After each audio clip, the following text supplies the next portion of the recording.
you know what? I couldn't press record quick enough. I was trying to learn the chords, and I can't believe the most simple song in the world, and I forgot the chords to it.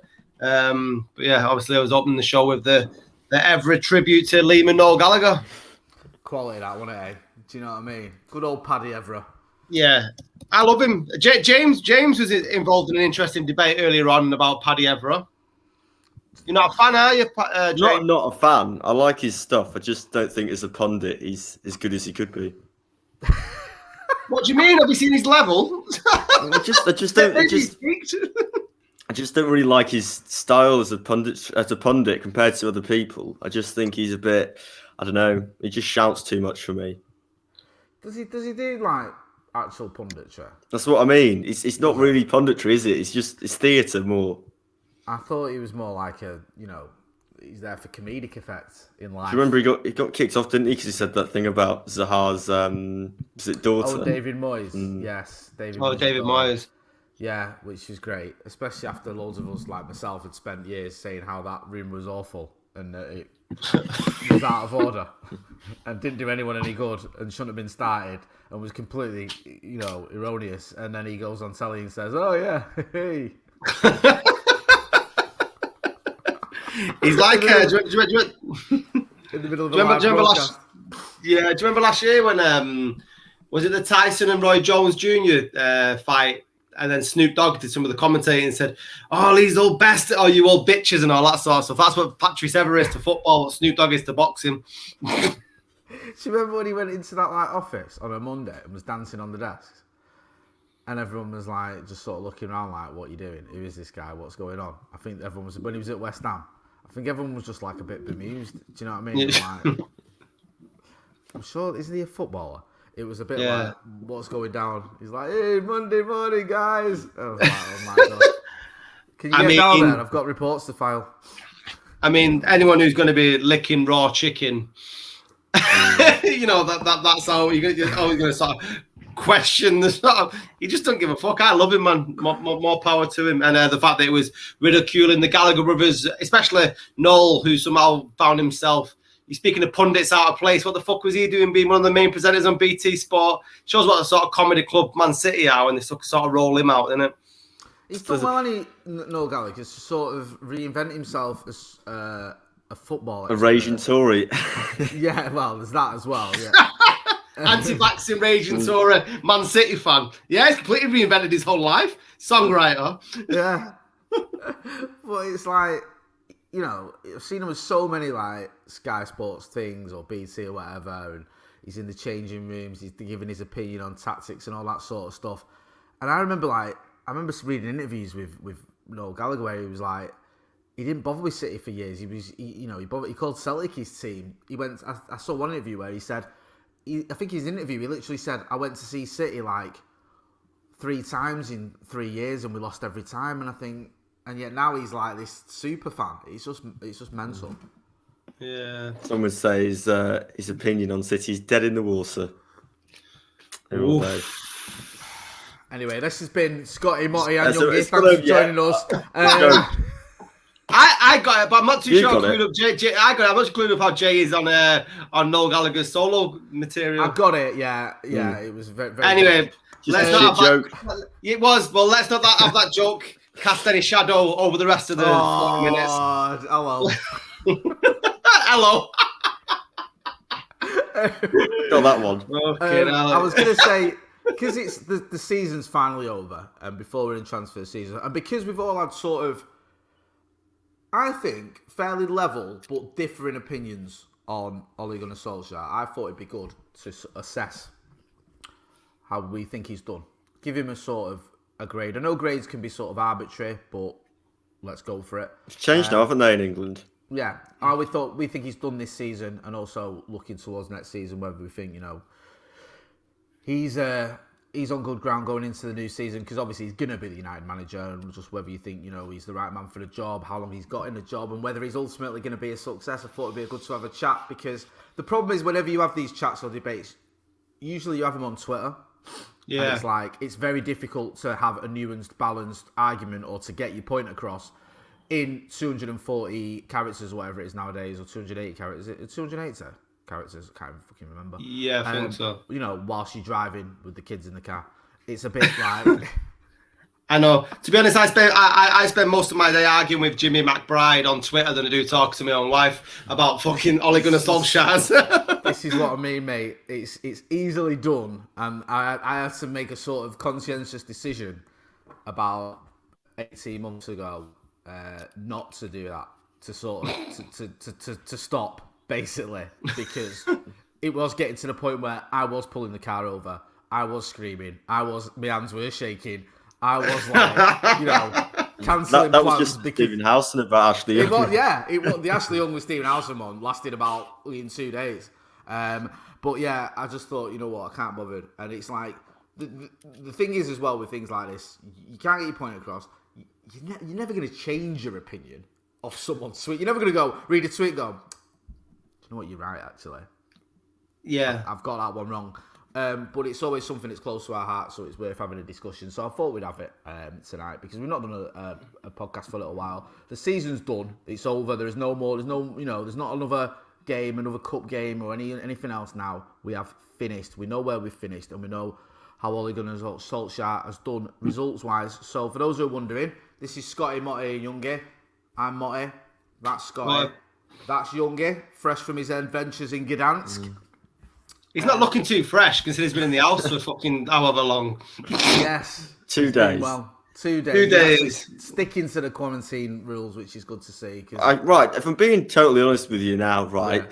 I have been sticking to the rules, but I was so surprised at how smooth it was. Like, I arrived at Stansted, took me about 10 minutes to get through customs and that. Showed them my negative COVID test, just glanced over it and like put me through, and that was it. It's just like, do you not want to look over that any further? No, through. That's it. They've had one phone call saying, "Are you self-isolating?" Yes, that's it. I'm going to have another 2 more phone calls. That's it. They don't come to your house or anything.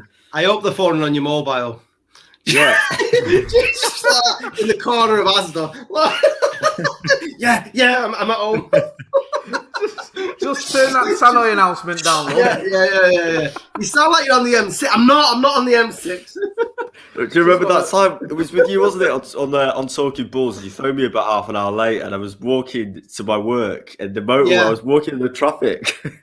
I didn't hear anything he was saying because all in the background was beep, beep, beep, beep. It sounded like he was playing. Remember Frogger?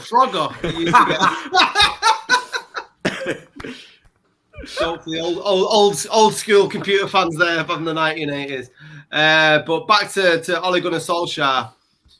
I mean, I think, all things considered, it's a failure of a season. Considering that we got knocked out of the FA Cup to Leicester, who went on to win it, which sort of shows that the path was there for us to win it had we been a little bit more adventurous in our lineup or tactics against Leicester. Europa League final was there for us to win it against the 7th best team in Spain in a performance that I think we should all agree that it was lost on penalties, but it should have been won in 120 minutes. That team, no matter how you dress it up, them 11 players were better than Villareal's players. So what was on the table, we were never going to win the Premier League, but you had the opportunity again to bring silverware home. And if you look at Brendan Rodgers won a cup with Leicester, and especially after what Thomas Tuchel's done with Chelsea at the weekend with the Champions League. Even, the second half of the season, Liverpool will look at the end of their season now as a success, all things given, compared to where they were around February, March time, not with a hope in hell of getting to the top 4, but that they've managed to scrape. But did they finish 3rd in the end, didn't they, Liverpool? Yeah. So for them, that's a good season. They did, didn't they? Yeah, but I mean, for how it was looking for their season overall, that in many ways will be seen as a success. So I just think it's hard to see. Everyone will say, second is an improvement on last year. Okay, Solskjaer's improving on what was Ole Solskjaer's baseline. But we're 3 years in now, and I said it maybe January, he's got to have a trophy by the end of the season or I'll be considered a failure. And I think because he hasn't got not considered a failure, but considered a unsuccessful season, and because he hasn't had a trophy, going into next season, he's made a rod for his own back, because if he doesn't win 5 or 10 first opening games, he's going to be in trouble, and the press will be all over him. And you know what Twitter's like? Twitter's a bit of a cesspool for the Ollie Out Brigade, and I try to be a bit of a nuance and context around it, but it's getting harder to see any sort of reason why he's the right man for the job. That's my opinion. It's weird because although I differ, we've sort of differed a lot with Ollie. I sort of agree with what you said there. Like, in terms of, I said this a couple of weeks ago. I said, if we don't beat Villareal, that isn't a successful season. And I think winning that trophy makes it a successful season. I think you have to win silverware. I think you can look at it and go, finishing second is progress. You know, I think was it 74 points, I think, was it, in the league, which was I think, I don't know if it can get me sort of facts right here. Yeah, which obviously was an improvement on what we did last season. But I always said that if we don't win silverware, if we lose that final, that one result is the difference for me between being a successful season and an unsuccessful season. So I completely get where you're coming from with that one. I'm not going to argue with you on that front, because it does feel disappointing, and it does feel like we're flattered to deceive a little bit. There was a chance here in the last month to, and I am that guy, and I'm going to be that guy, stop the Scousers getting Champions League football next season. I think if we win that old game at Old Trafford, I think that could have ended that against them.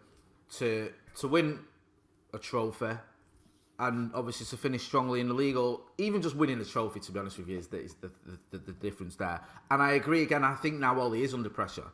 I think he is, and I think he had he won that trophy, he would have been under less pressure. Listen, I can't remember who it was I interviewed. I think it might have been Jamie Jackson from The Guardian.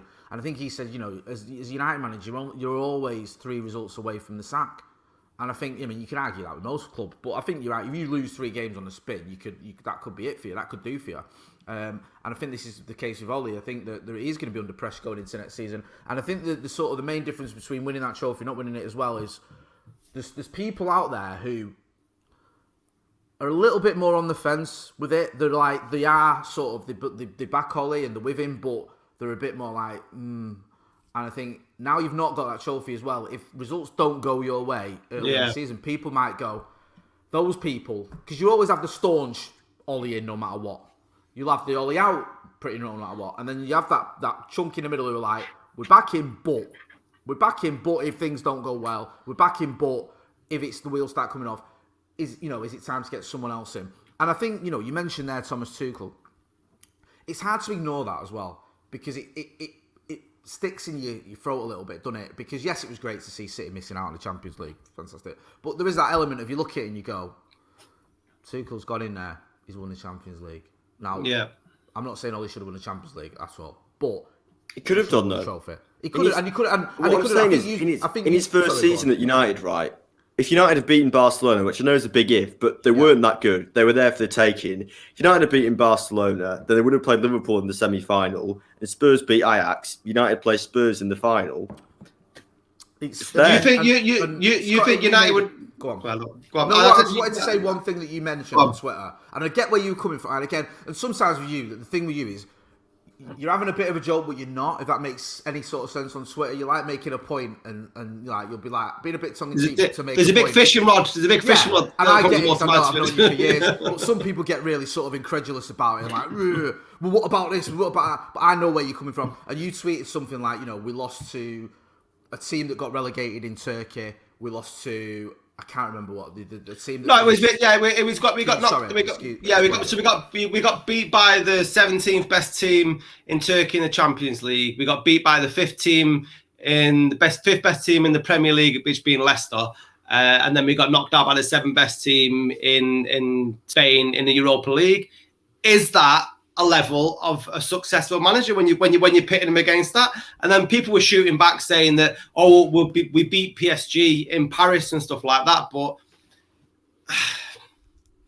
I mean, no, it's because it's weird. I still think about that Istanbul Başakşehir, however you say it. I always get it wrong.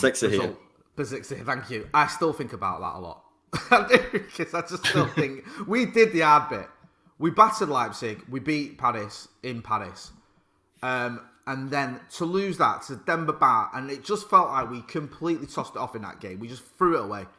And then we were always sort of playing catch-up. I thought the Leipzig game was worse, to be honest with you. I mean, yeah. Even then, when United went 3-0 down, they still could have drawn. Yeah. I mean, it was just shambolic. I mean, Paris at home. I mean, all of them. But the one that sticks in my mind is Istanbul, because that, for me, is probably a team that are at the same sort of level as Swansea. Also, I no disrespect to Swansea, but you're talking about a team that he's would probably struggle to stay in the Championship, or Swansea are quite good in the Championship, but it's not a good team. It's not a team that Manchester United should be having any difficulty against. We should have bought that game, and we lost it. We didn't even draw it; we lost it. And we lost it in comical fashion when Demba Ba has done the fucking Guinness record of one-on-one from 90 yards out. He did a one-on-one from his own half. Like, it's just absolutely comical. And what really frustrates me, because the games there completely typify what I think of Ole Solskjaer's strategy as a Man United manager. When you're playing PSG or Leipzig in the first games that we beat them, it's because the opponents were playing expansive football. The majority of football teams don't play like that. So you have to be able to have in your locker, which is evident against Villareal, that you know how to unlock teams like that. And that's why you got managers like Klopp, Tuchel, Guardiola that know how to negotiate their players around it. And I'm not having it that the personnel, when you've got a 90 million World Cup winner in Pogba, or you've got Bruno Fernandes, two of the greatest creative world player makers on the planet at the moment, you'd agree, that can't do that. So at some point, the manager's got to take the responsibility for it. And the goals we've conceded under him as well. At what point is he going to go, you know what, I think maybe it's this week we'll try doing some defensive training, because it doesn't seem set pieces. It's just absolutely, it's not non-existent. James, you was over in Gdansk. What was the mood like following that loss? Was there because that's the hardcore. Usually usually, not always, but usually the match-going fans are the ones that stay with the manager to the end. Yeah. Usually, the manager usually loses those fans last. I mean, it was a bit tense at half-time, if I'm being totally honest with you, because everyone was spread out. It was difficult to get an atmosphere going. So I was behind the goal, right behind the goal. The pictures of you, by the way, brilliant. Mate, on the telly. If that ever summed up, United's performance that night, James looking absolutely fuming on the telly was brilliant. So I got the to send thing that is, still about 5 times off different people. Right, so many people, I don't even speak to message me. I've just seen you on the telly, whatever. And I ignored most of it because, yeah, fuck off. I don't even like you. And then, you messaged me, and I'm like, fucking hell, thanks, James. I only messaged you twice. Wow. No, but do you know what it is, right? Fuck me. You know? We're podcast together and everything. Last time I buy you a tripod. No, but seriously, you know what it's like? You do something, and then people from school that you don't speak to all of a sudden appear, out of nowhere. You must have had it, Dave. Yeah. And I'm like, I don't know who you are.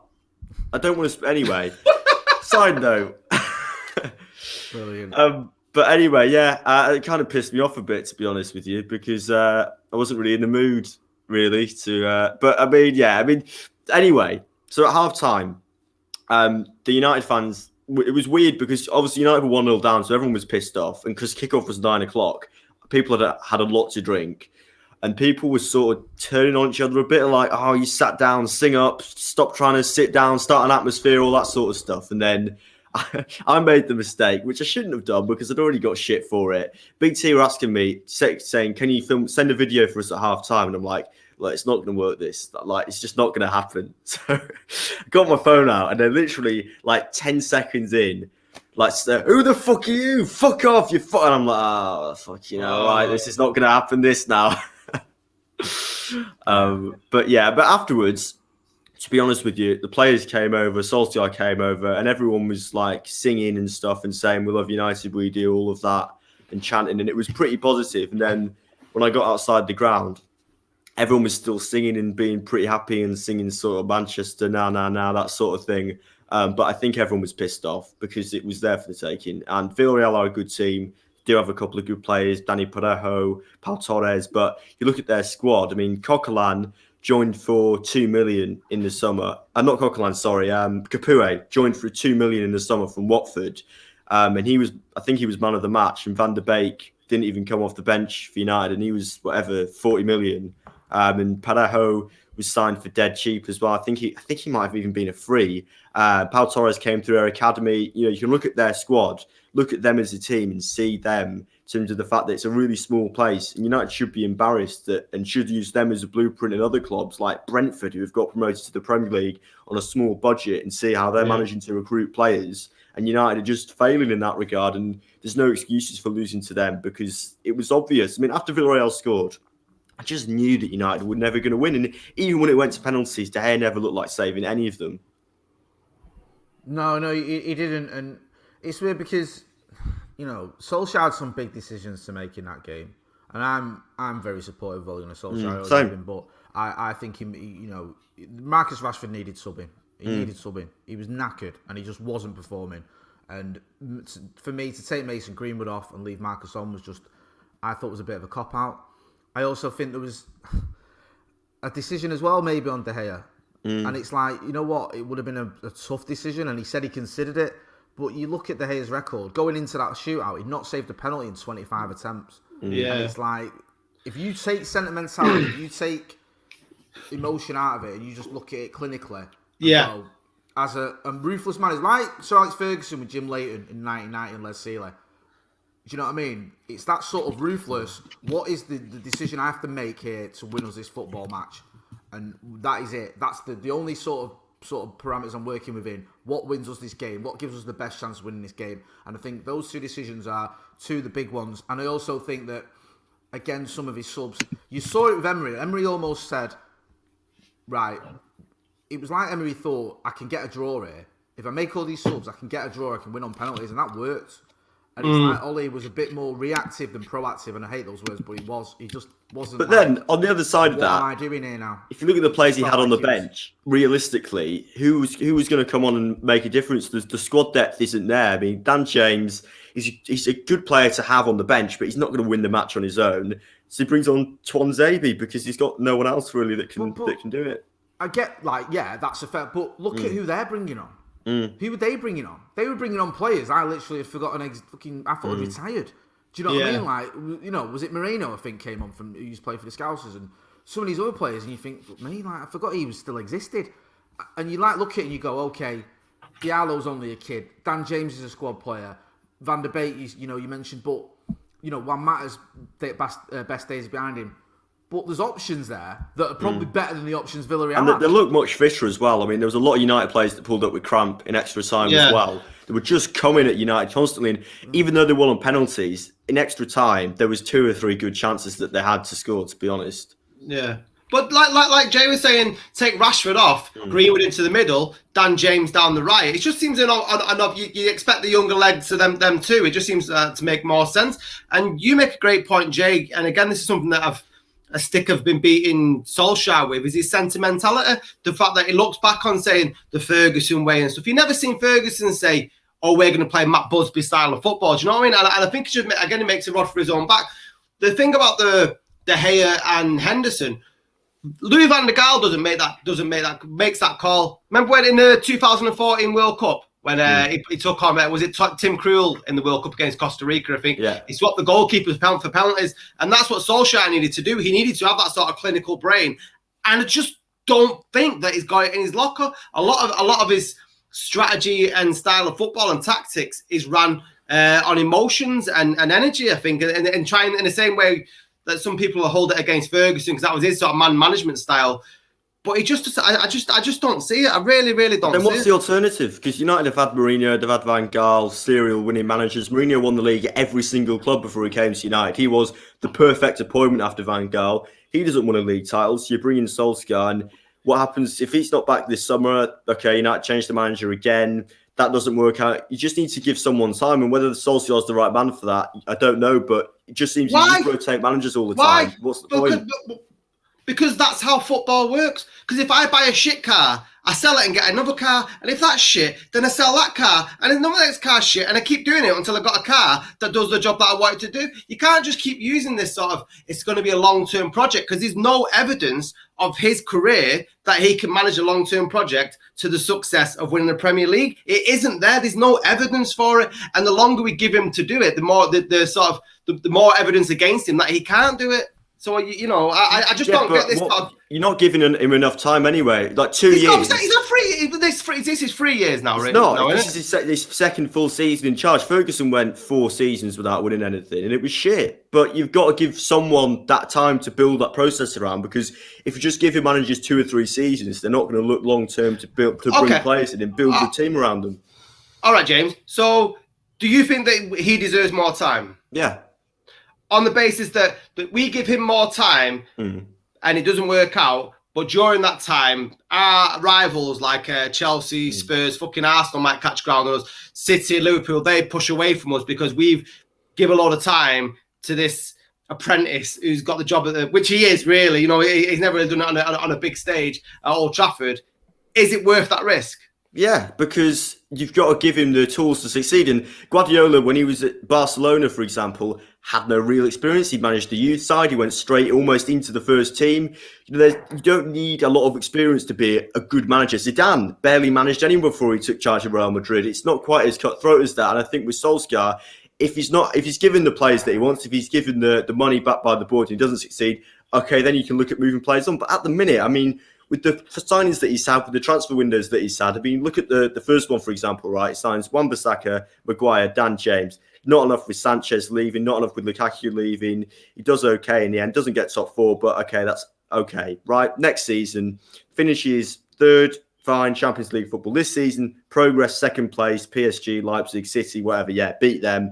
Would have been nice to win a Europa League, but I think it'd be insane to start just to rip it all up and start again with a different manager, because there's players there that won't fit under a different system. We've seen with Mourinho and Van Gaal, if you're not going for a different manager that has a completely different system and playing style, he wants to bring in his own players, his own backroom staff. It's going to set back the whole thing again by another 2 or 3 seasons, I think. But the Van Gaal and Mourinho experiments were managers, as has been shown with Mourinho, at the end of their career. Van Gaal's didn't leave United to go on to anything. So it's not like we got the up-and-coming thing like Man City did with Guardiola, or like Liverpool did with Klopp, or what it looks like Chelsea have got with Tuchel. And I think you've been very, very generous to Solskjaer to compare him to the likes of Zidane and Guardiola, who I believe both went on to win La Liga in their first seasons at their club and went on to win European Cups. With that, on that, Scotty, then, because this is an argument, like, you know, most fans, I think, and you know, I might be wrong here, but I sense to think that most fans think Ollie at least deserves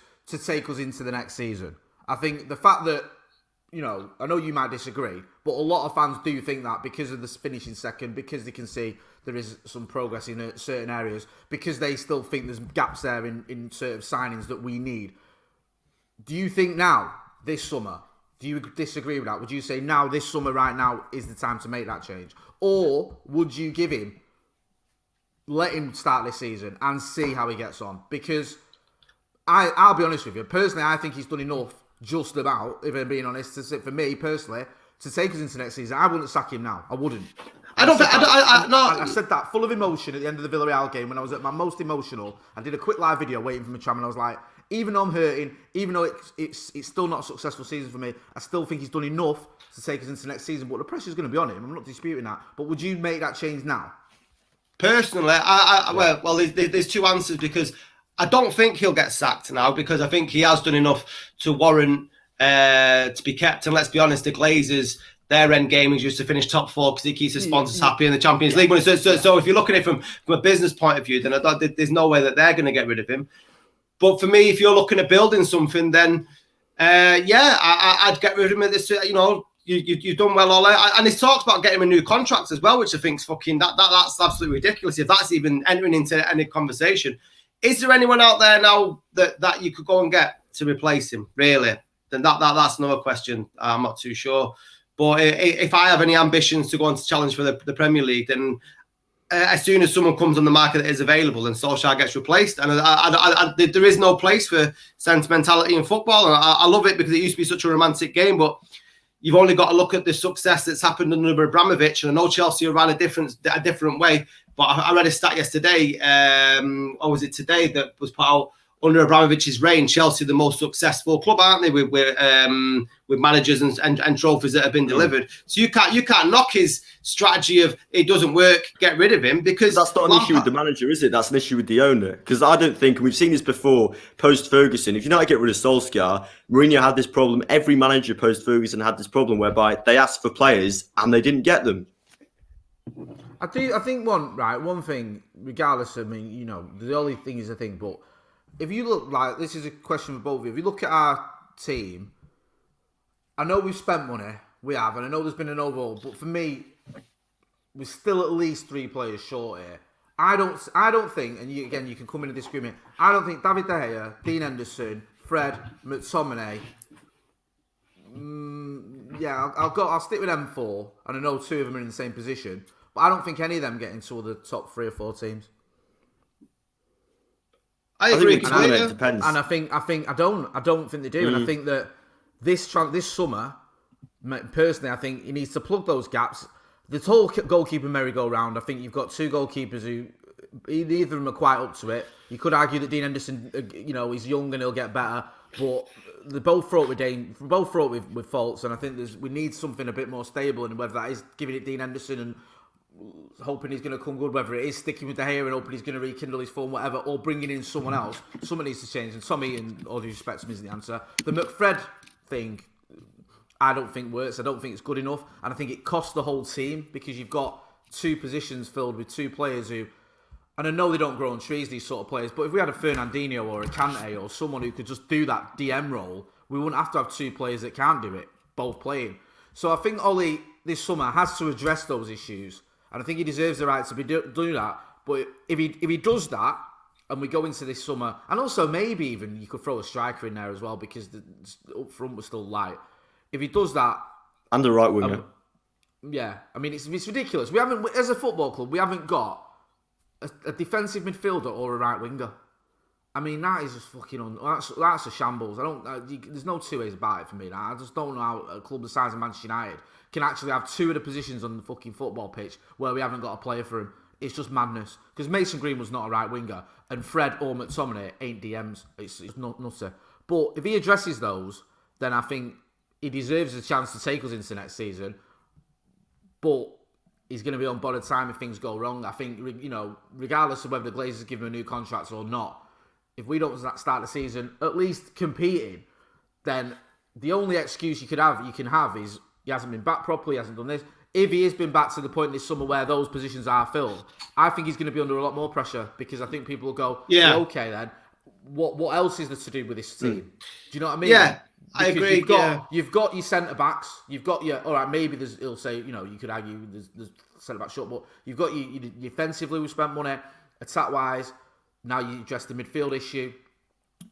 Where else is there left to go? I think that's when you're under real pressure. And going back to the sort of the Chelsea and the sort of the way things work now, it is mad because it shouldn't really work with Chelsea, but. And the way it works, it's just crazy. Like Roberto Di Matteo, for me, isn't that good a manager. Yet he come in and he won the Champions League and the FA Cup in that sort of 6-month period.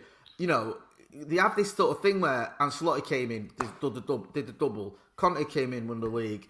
It works for them, and I think a big part of that is there's a lot of investment, and they have these sort of nucleus of a good team, and that works. But also that ruthlessness at times as well when.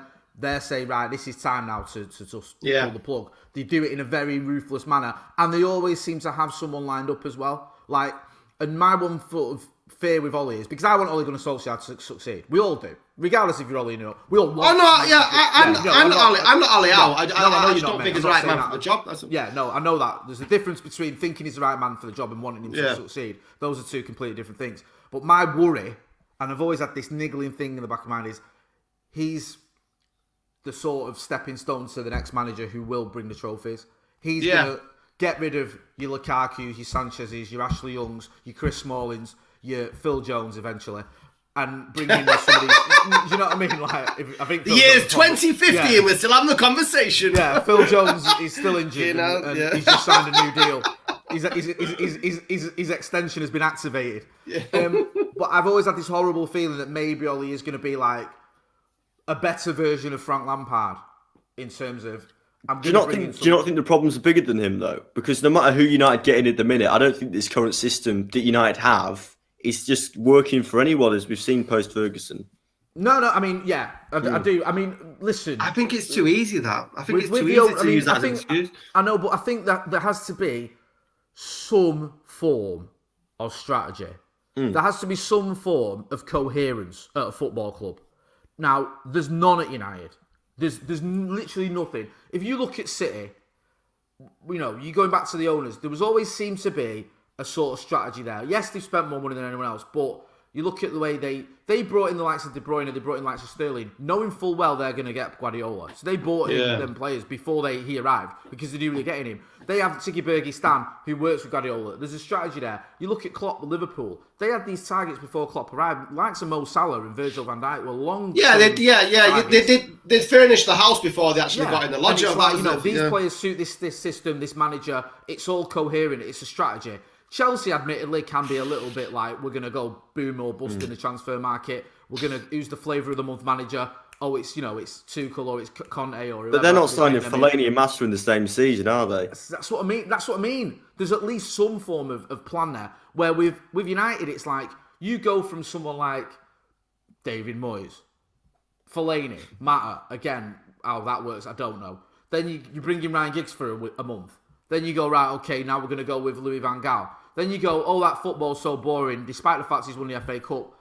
We're all ready to kill ourselves, so let's get someone else in. Oh, let's get Jose Mourinho in. Right, okay. We'll throw a load of money at him. We're bringing in signings that are pure Jose Mourinho signings, like, Lukaku and Matic and Fellaini. Well, not Fellaini because he's already there, but, Lindelof or whatever. We bang these players that he wants. And then we sack him and bring in Ole, who doesn't like Sanchez. He doesn't like Lukaku. He wants rid of those players. Then we back him, and it just seems like there's no... Wasn't there that whole thing as well with the cameras at the training ground with Van Gaal and Mourinho? Oh, fucking cameras and trees at training grounds. Do you know what I mean? Like, what was it? Was it Van Gaal who ripped out a load of trees? Yeah, it's something like...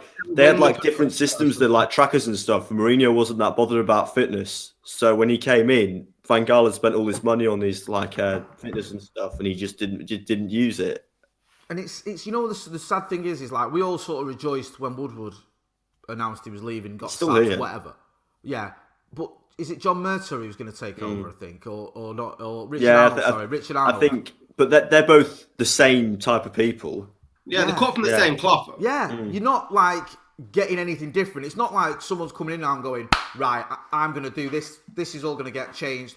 I'm a real football man. I'm going to make all this happen. It's literally like for like. It's one faceless banker for another one. Yeah, and I think it's quite... I think something that's not been mentioned much in the press was the reason why Nicky Butt, and I don't want to be speculative, but from what I've heard, the reason why Nicky Butt actually walked out of United was because that Murtaugh's getting the job as the director or whatever his new role is. Is he director of football? Yeah. Is it Darren Fletcher, technical director? From what I've heard from people inside Old Trafford, that Nicky Butt and that John Murtaugh used to just bump heads all the time, and then once it became common that John was getting bumped up above Nicky Butt, then that was it, and that's why Nicky said, I'll apply my trade elsewhere. I mean, there's a little bit of an unknown entity as to how Nicky Butt would fulfil that particular role, but you would think Nicky Butt is more of Nicky Butt. Nicky Butt wants United to be the best on the pitch, not the best on in the boardroom, and that's the difference there. And I think that's what I mean that by being quite telling. It's not a football man that's going in there, is it? Going back to Ole, because we've sort of gone around it a lot here, and obviously you look at the cup competitions. In terms of the league, does he deserve credit for that? Would you say, okay, yeah, like second in the league when you consider where we finished last season, give him his due there? Or would you still think that, because I've heard the arguments to that is, well, the Scousers imploded, Arsenal were out of the equation, Spurs were out of the equation, Chelsea had a sort of 3 months where they were awful. He's done okay, but he's not. The 74 points he's got isn't as impressive as others say. Or would you say actually finishing second with this squad is a result, is something that he deserves credit for? James, I'll let you go first. Well, I don't see people saying when Ferguson won the league in 99, 2000, when everyone else was shit, saying, well, everyone else was shit, so that one doesn't count. Or, oh, well, the title he won in 2009 doesn't count because United won the Champions League the season before, so they're so much better than everyone else. I think you're into very dangerous territory when you start saying, well, other teams are shit, so it's not as important. Ultimately, United finished second. That's it. You're not going to look back in 10 years' time and say, well, everyone else was shit. You look at the table, finish second. That's a good achievement. That's as good as he possibly could have done this season. Bottom line. Scotty, do you agree with that sentiment? No. No, listen. I know. I understand James's point of view in it, but I just think it gives a false reality of where we're going into next season. When you look at how I think a full strength Liverpool really are, and I think that when you look at for the here and now, Solskjaer could only perform how United could perform this season against what he was up against, and yet all them teams performed badly at various stages in the season. Was it the best second that United have had post-Ferguson? No, it wasn't, and that's evident because that was under Mourinho, and the more that people ridiculed him when he said it was his greatest achievement to get second against that Man City team, it looks more possible that actually was a great achievement. But Liverpool next season are going to come back massively in terms of they've already buying a centre-back, Van Dijk will be back, Chelsea, European champions now, and already look a bit more of a force under Tuchel, a bit more defensive structure.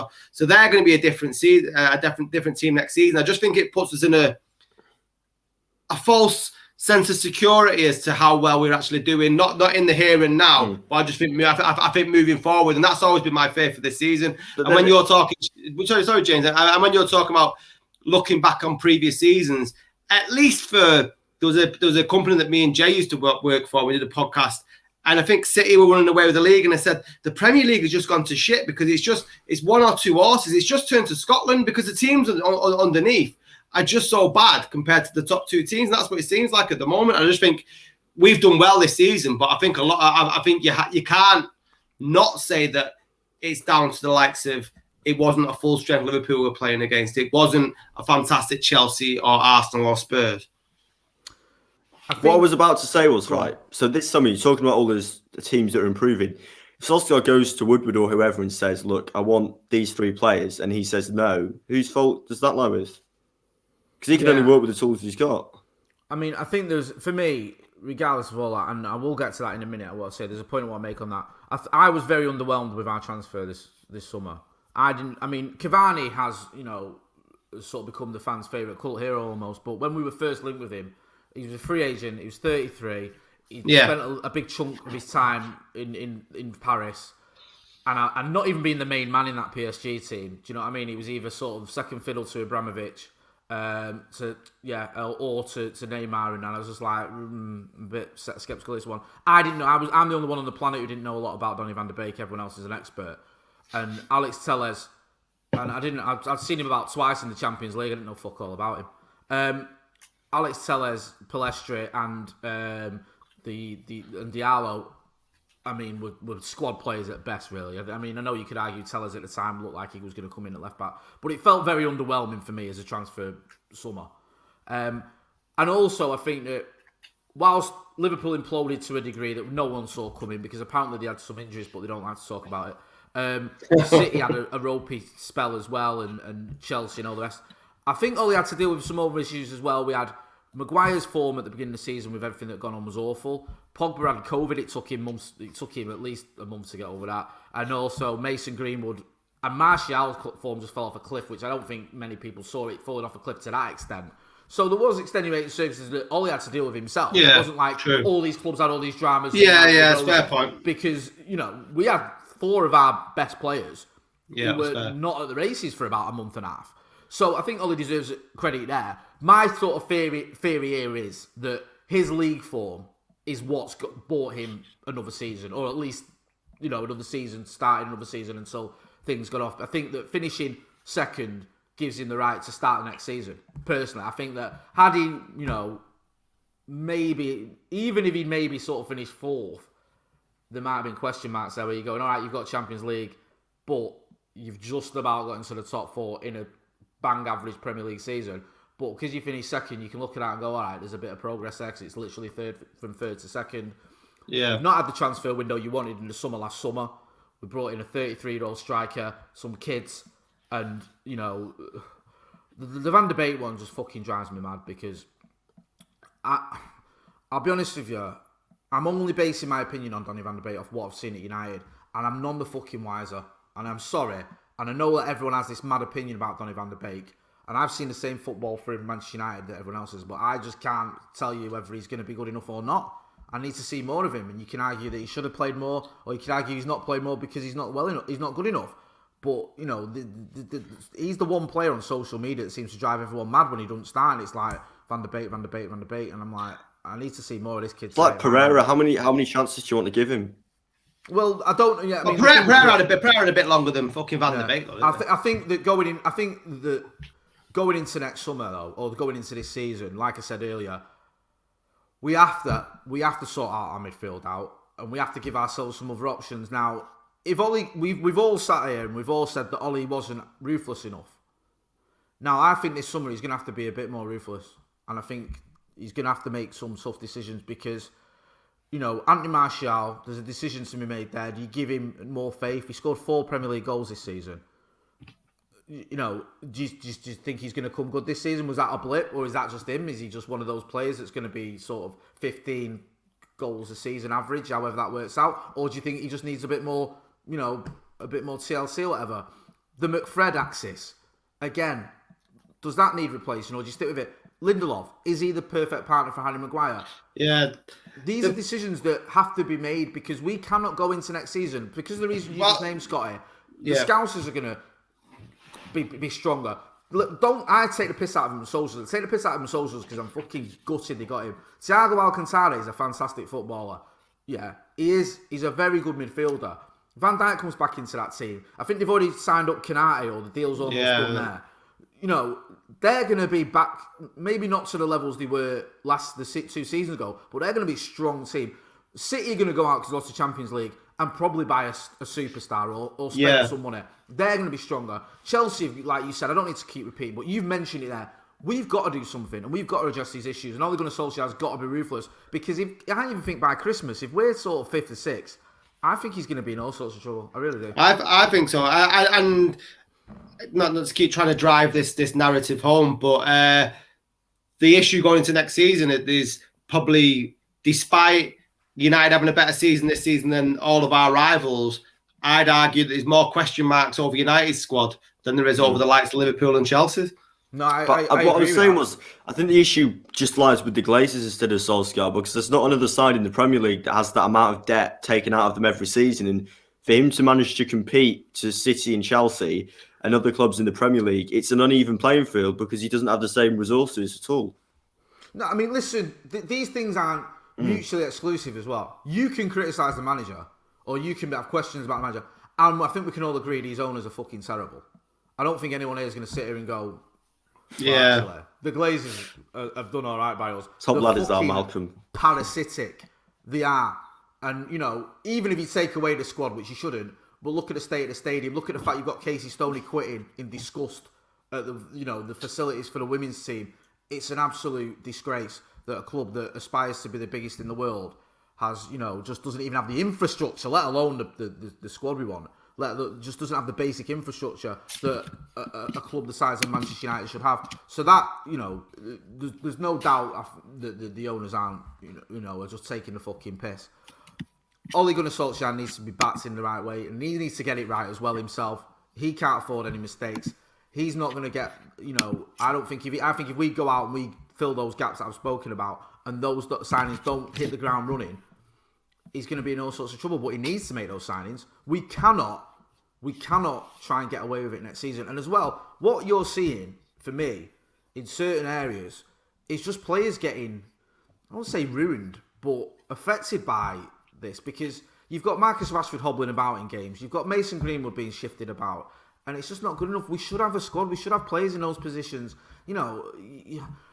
Fucking Fred gives the ball away 3 times on the edge of his box to lead to 3 goals in 3 games on the spin, and he still keeps starting because the other option is a 33-year-old Nemanja Matic who looks like he should be playing in the MLS.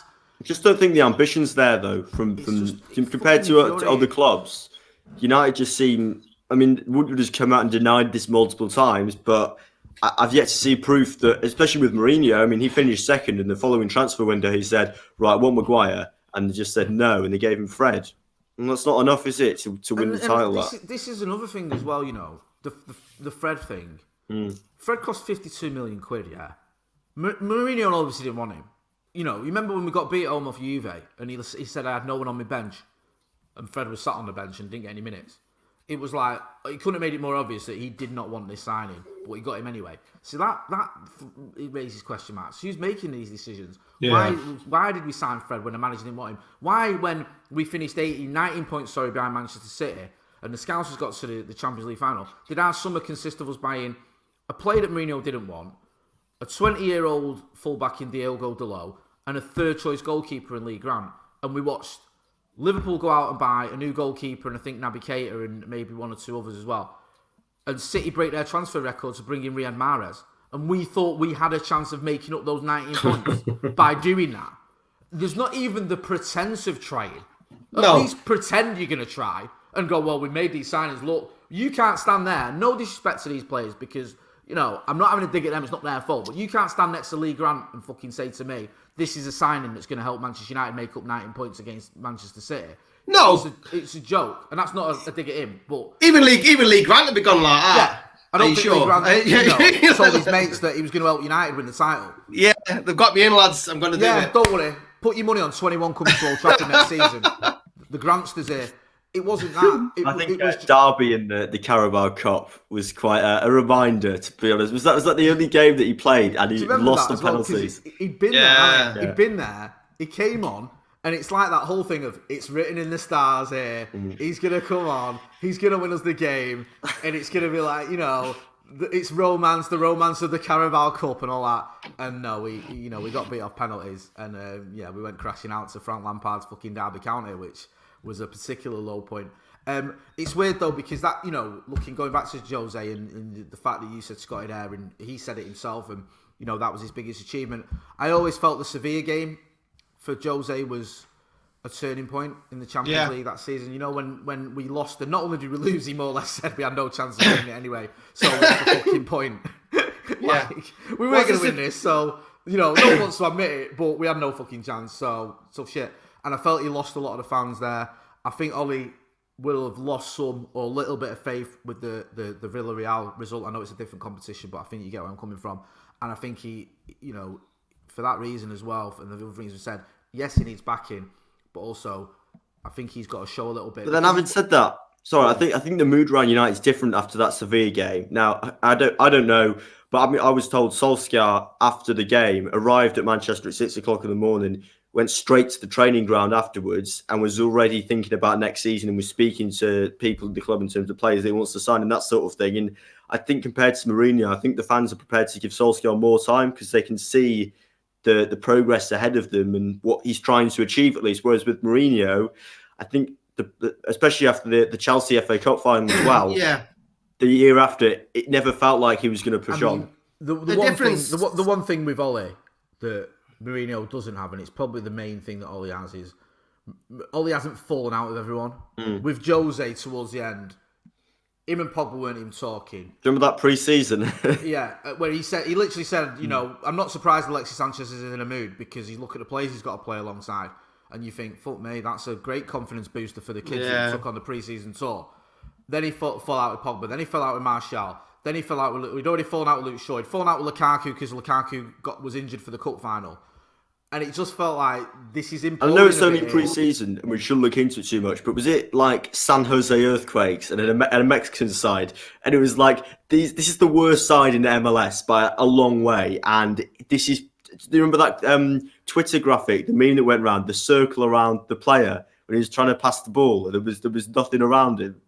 I mean, for me, I think Jose, towards the end, the thing with Jose is, you look at what he was doing, all of a sudden he wanted to play three at the back with Andy Herrera or Scott McTominay, and it was like, he's blatantly taking a piss here because he's fuming. That was the difference. That's the difference. Is it Jose?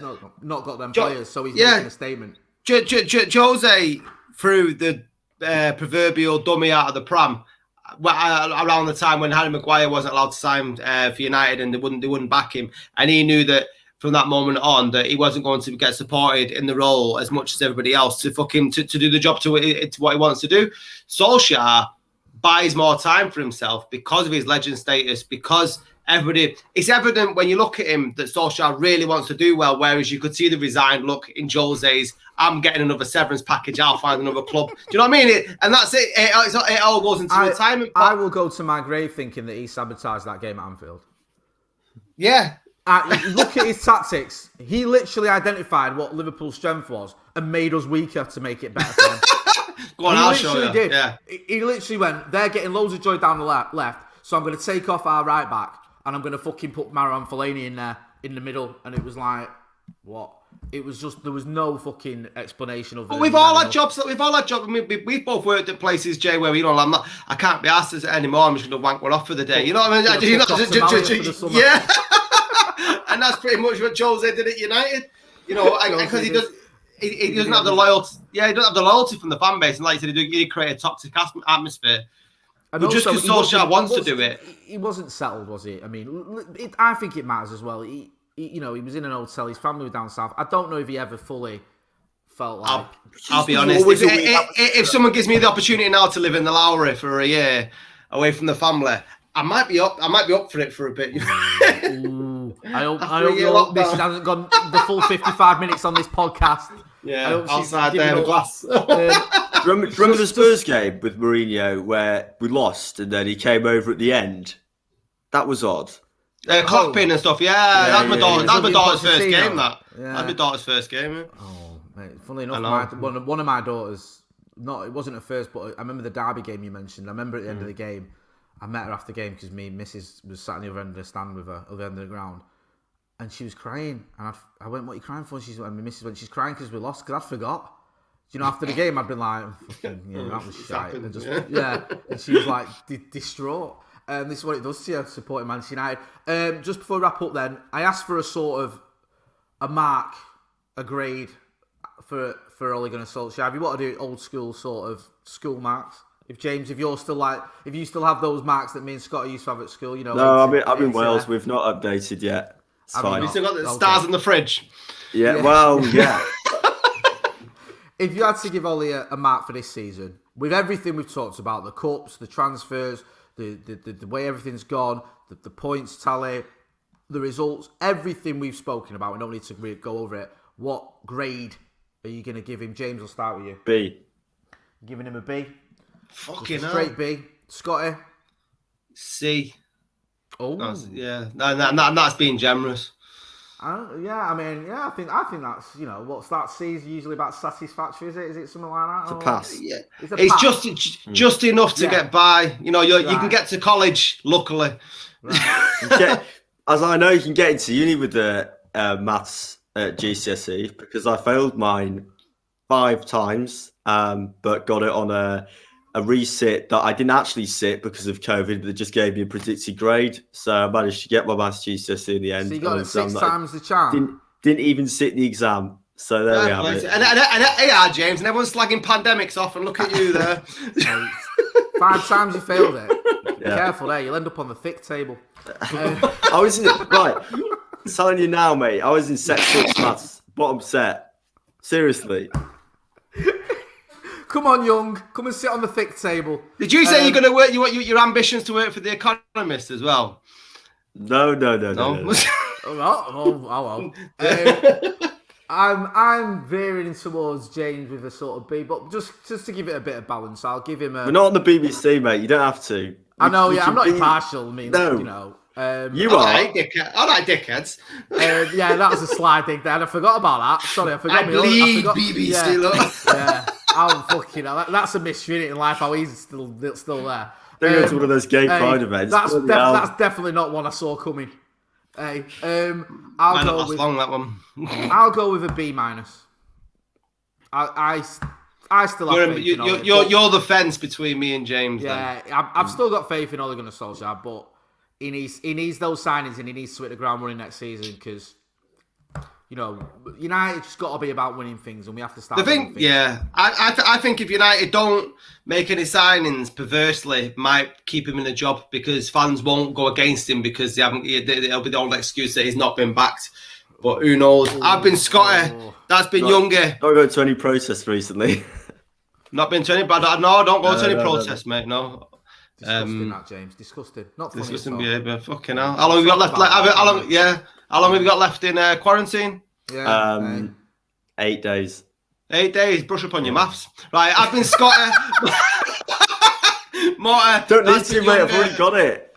Joke's on you. We went a whole hour talking about Ole Gunnar Solskjaer without having a real row. And then in the last 10 seconds, we've just started descending into name calling.